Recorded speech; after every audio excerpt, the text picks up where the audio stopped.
Well, we competed hard. You know, we talked about taking time and space away. It was a tight game. I thought both teams played real hard. You know, our power play came up big for us. You talk about working for your breaks. We had a couple real good chances in the first. Didn't capitalize. And then at the end of the second, we got a break on the first power play goal at the end. And then, it's a tight game.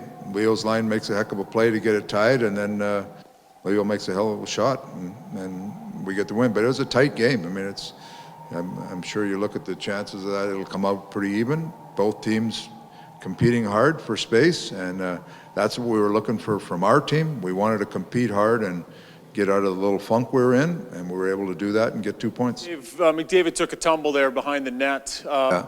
Was it an issue with the knee, and what was his status? Not as hurting there. He's got a little bruise on top of his knee or something like that, but they looked at it between periods. He iced it, and then they wanted to ice him right after the game again.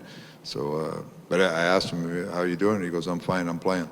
So that was the last I heard of it. So he said through the game he was completely good to go. Yeah, I asked him, the TD came in and said he's icing it after the second period. And I said, is he playing? And he said, yeah, he's playing, and got out there and played. Sounds like he was being looked at after the game. I know it's early, but is the expectation that this is not anything serious? No, as far as I know. I mean, he came back and played. I asked him, are you right to play? He goes, yeah, I'm playing. So but you get a bruise on your knee, you ice it, and especially with him, there's extra precautionary stuff, but as far as I know, it's nothing serious. What did they tell you on why there was no icing on that before their first goal?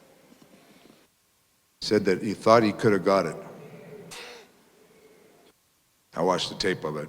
I would disagree with that, but it just goes back. There was a couple earlier too that were kind of sketchy, and then there was a couple the other night that were kind of sketchy, and so you just get a little sensitive to it. Dave, a couple of probably off nights by Leon Draisaitl's standards, but he really seemed to take his game to the next level and really take control of the game in the third period. What did you see from him to be able to do that night? Well, he's such a dominant player when he plays a big, strong game, and that's where he was tonight. Like he holds the puck. He can dominate the game at times, and then the one thing he is, like, people don't give him credit enough for being a fast player. Like, you look at, he can beat people out wide, and as you saw our second goal, that's a heck of a play by him. So he's he's an all-around player, and you know what? He knows. You don't have to tell him that he had a couple tough games. Like, everybody had some tough games, but he's a smart hockey guy. Like, his dad's a coach. He knows how to evaluate his own game. So he knew things weren't going as well as he'd liked, and he knows he's one of the leaders on our team, and he played with a purpose to turn it around tonight, and he did.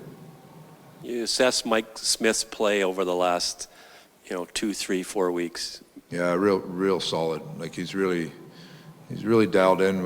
They went on that one road trip out east, and he played real well early, and we just ran with him, and he played real well. And he only played 2 periods of the Calgary game, and then we played Kosk a couple just to get him up and going. But now Schmitty jumped in there on his 600th game and played very well. So credit to him.